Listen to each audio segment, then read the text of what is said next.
Hey guys, in this video you're going to take a look at chapter 29 of the Ecce Romani 2 textbook called Going to the Market. Now in this chapter we're going to explore a new type of adjective called an indefinite adjective. And while we're at it, we're going to look at all the words you've seen so far that start with QU. Since at this point you've seen about 5 different uses of these QU words and they're all pretty different, so we just want to make sure that we can tell them apart. To start though, let's take a look at some derivatives. The first word we want to look at is delecto, which means to delight in Latin. And in English, we get the word delectable, which has the exact same meaning. Next, we have adstantēs, adstantium, which are bystanders.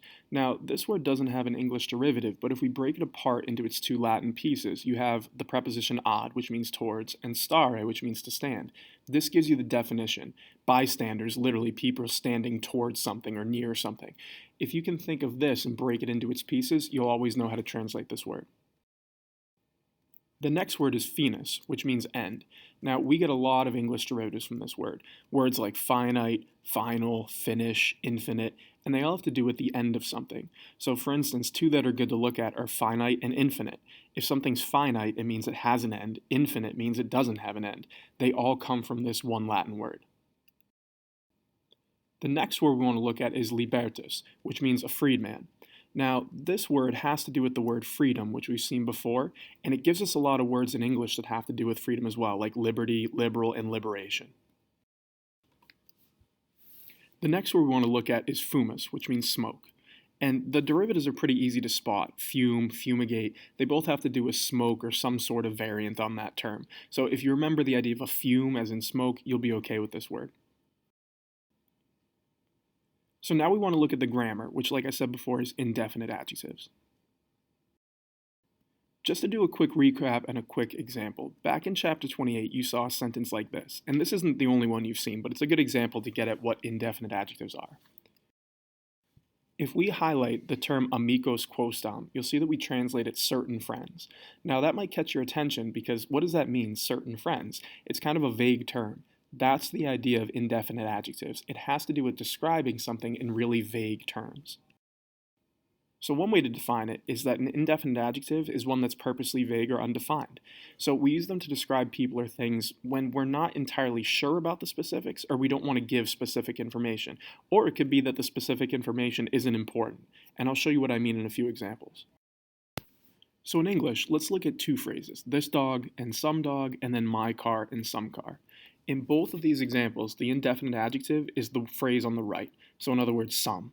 Now, in both examples, it's vague. If you say to someone, oh, I see some dog or a certain dog, it means you don't know whose dog it is. And the question you want to think about is, does it really matter? And the answer is no.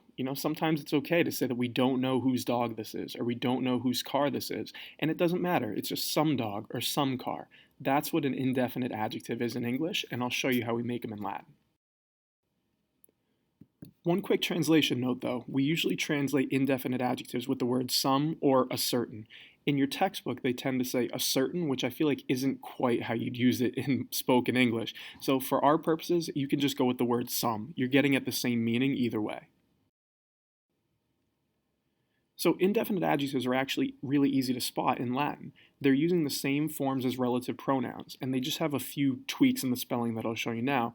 But the way you can tell it's an indefinite adjective as opposed to a relative pronoun is it has the ending dam on it. Whenever you see a word that looks like relative pronoun but it has dam on the end, you're looking at an indefinite adjective. Here's the chart that we're talking about. And again, if you take a quick look, almost every single one of these is the relative pronoun with a couple of tweaks that I'll show you in a second, and we've just added dam to the end of it. So here's the one tweak or the one change to the chart. Highlighted in red, you'll see the letter N. Now, when we use relative pronouns, these N's would actually be M's. So, for instance, in the masculine accusative singular, you saw it as QUEM, and in the feminine accusative singular, you saw it as QUAM. The same goes for the genitive plural across all 3 genders. We've seen quorum, quarum, and quorum with M's. Now we're seeing them with an N. It's a minor change, but one you just want to take note of. Remember, when you're using these indefinite adjectives, they have to match the noun they describe in case, number, and gender. So we've been talking about noun-adjective agreement since chapter 16 and 18. It never goes away. You always want to think about that. Whenever you're using an adjective, and these are adjectives, they have to match case, number, and gender. For the next part of the video, we're going to look at interrogative pronouns. So let's just do a quick recap. You've actually seen interrogative pronouns since early on in the book. They've been vocab words that introduce questions. They've been quis, which means who, and quid, which means what. These interrogative pronouns are question words. They introduce questions. And they're words that ask for the identity of people or things. So in other words, when you're asking who or what, you're trying to get the identity of something. The words who and what introduce your question. That's what interrogative pronouns are. The term interrogative comes from the Latin rogare, which means to ask. And it makes sense. You're asking a question, so you're using an interrogative pronoun. You want to remember, these words are pronouns, so they're taking a place of a noun. So when we say quis est, who is, you have to be referring to a person. If you're referring to a thing, you would say quid est, because you're referring to an object. So just pay attention to that. The quis is the masculine and feminine form, quid is the neuter form, and we're going to see the full chart in a second.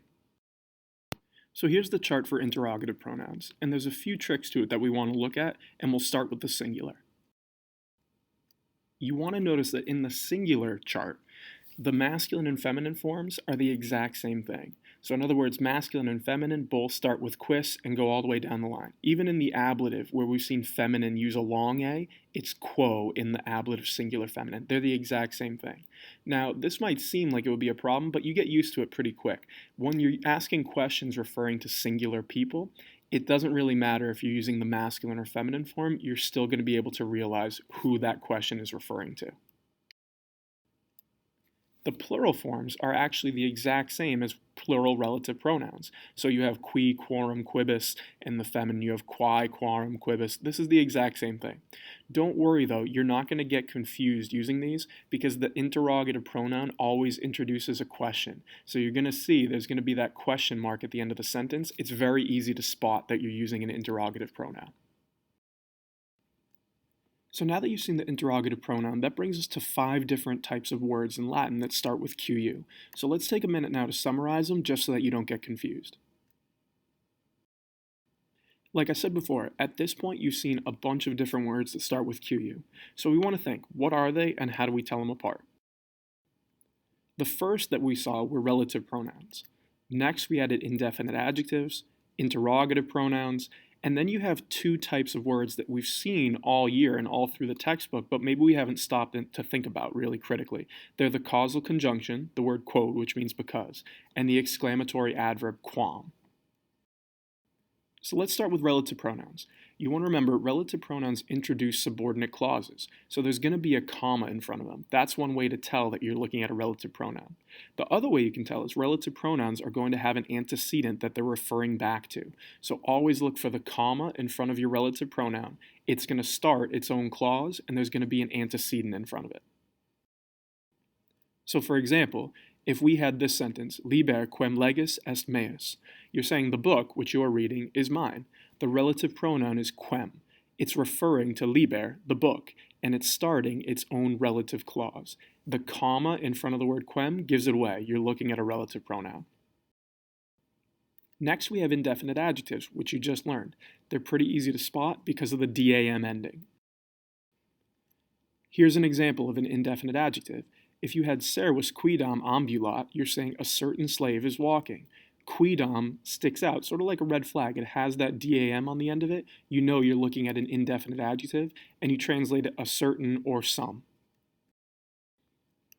Next, you have the interrogative pronoun that we learned earlier in this video. It's always going to be introducing a question, so you want to look for the question mark. They also have no antecedent, and they're often found at the start of a sentence, or the start of a question in this case. So when you see a word at the beginning of a question, and you see the question mark at the end, you know you're looking at an interrogative pronoun, and you're translating it either who or what. Here's an example. Quis pecuniam tibi dedit. You're saying who gave the money to you? Again, quis is at the start of the sentence, and it has a question mark at the end of it. You're looking at an interrogative pronoun. Now we have the causal conjunction, the word QUOD. Now, you've seen this as the word because for a long time now. And it's a conjunction that explains why something's happening, or the cause of something. This is why we call it a causal conjunction. The trick to it is it's not going to have a comma in front of it, and it's not going to be referring to any particular word, so it doesn't have an antecedent. This helps you spot the difference between quod, because, and the relative pronoun. Here's an example. If we had Flavia erat laeta, quod Cornelia jam in villa vicina habitabat, you're saying Flavia was happy because Cornelia was now living in the neighboring country house. The word quod here doesn't have a comma. It's not part of its own clause. It's just telling you why Flavia was happy. It's the cause of her being happy, because Cornelia is now living in the neighboring house. And again, there's no antecedent here. The word quod does not refer to Laeta or Flavia. There's no antecedent. It's not a relative pronoun. This is how you can tell the difference between the two of them. The last QU word we want to look at is QUAM, which is what we call an exclamatory adverb. It comes at the start of a sentence and it indicates sudden emotion. In English, we would translate it how. And again, it's easy to spot because of the punctuation that goes with it. Since you're expressing a sudden emotion, there's always going to be an exclamation point, and the word QUAM is going to come at the start of the sentence. So here's an example. If you had QUAM negligentes estis, you're saying how careless you are. Again, QUAM at the start of the sentence with an exclamation point, it's an adverb, and we translate it how. If you keep these rules in mind, no matter what QU word you come across, you can always stop and just think about it for a quick second. You'll come up with the right answer.